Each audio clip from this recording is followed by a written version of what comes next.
नमस्कार, मेरा नाम ज्ञानेश्वर है और आप देख रहे हैं लाइव सिटीज।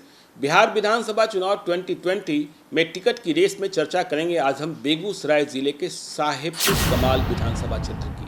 बहुत ही महत्वपूर्ण विधानसभा क्षेत्र है बेगूसराय के लिहाज से और राजनीतिक दृष्टिकोण से भी। देखिए, अभी इस विधानसभा क्षेत्र से मौजूदा विधायक हैं श्री नारायण यादव, राजद के हैं। अब काफ़ी बुजुर्ग हो चुके हैं। 2015 में ही इनकी उम्र 80 साल थी, तो 2020 में तो 85 साल हो गई, लेकिन अब भी स्वस्थ हैं।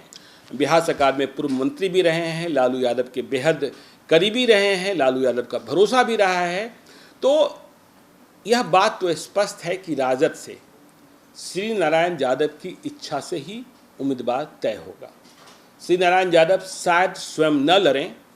कहा जा रहा है कि उनकी विरासत को आगे बढ़ाएंगे उनके बेटे ललन यादव। तो होगा क्या और टिकट की रेस में कौन कौन लोग शामिल हैं, तो इसे समझने के लिए पहले हम 2015 के चुनावी नतीजे को समझते हैं।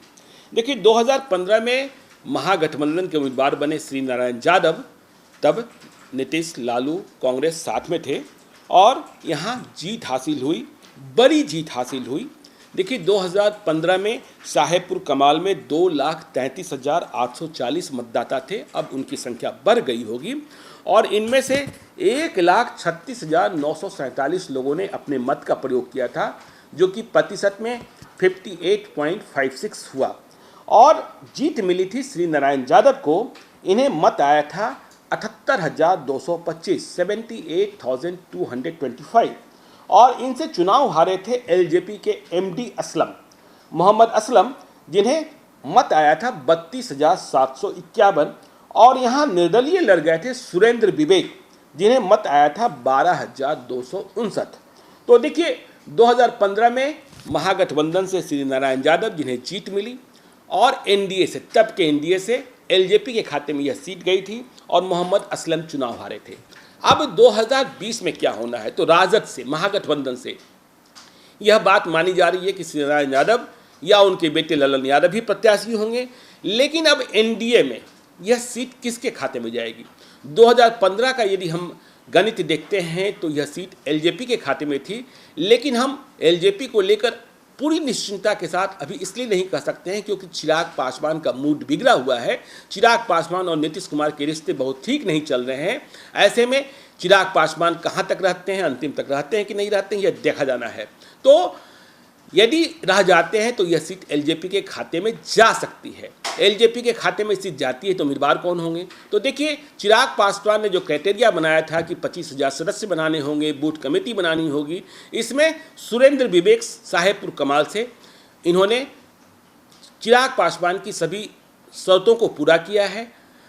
सब कुछ है इनके पास, इनकी पत्नी डॉक्टर हैं, हॉस्पिटल चलाती हैं, तो संपन्न भी हैं। लेकिन शर्त यही है कि सीट रहे और फिर चिराग पासवान शर्त के आधार पर ही टिकट दें। अब यह सीट यदि एलजेपी के खाते में नहीं रहती है तो यह सीट भाजपा के खाते में जाएगी या जदयू के खाते में जाएगी, यह सवाल पैदा होता है। कई लोग कहते हैं कि यदि जेडीयू चेरिया बरियारपुर की सीट छोड़ देती है बेगूसराय में तो यह सीट ले लेगी, साहेबपुर कमाल का सीट ले लेगी। तो साहेबपुर कमाल में जेडीयू का प्रत्याशी कौन होगा? ध्यान रखिएगा, इस सीट से कभी परवीन अमानुल्लाह, जो अफजल अमानुल्लाह रिटायर्ड आईएएस हैं, उनकी पत्नी चुनाव जीती थी और इसी सीट से कभी जमशेद अशरफ को भी सफलता मिली थी।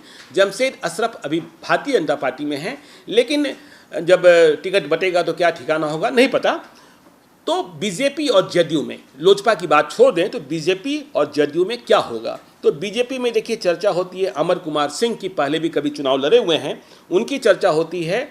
और जेडीयू में देखिए एक्स एमएलसी हैं रुदन राय, उनकी चर्चा हो रही है और जमशेद अशरफ को लेकर भी कई चर्चाएं हैं, परवीन अमानुल्लाह को भी लेकर कई चर्चाएं हैं। परवीन अमानुल्लाह आजकल आम आदमी पार्टी में हैं, तो यहाँ क्या होता है यह देखना होगा। महत्वपूर्ण सीट है बेगूसराय के लिहाज से, तो टिकट की रेस में आगे और कुछ जो कुछ होगा आपको हम जरूर बताएंगे। आप देखते रहिए लाइव सिटीज को। यदि अब तक आपने हमारे यूट्यूब चैनल को सब्सक्राइब नहीं किया है तो जरूर कर लीजिएगा और यदि इस वीडियो को फेसबुक के माध्यम से देख रहे हैं तो पेज को लाइक कीजिएगा, ट्विटर पर भी हमें फॉलो कीजिए। धन्यवाद।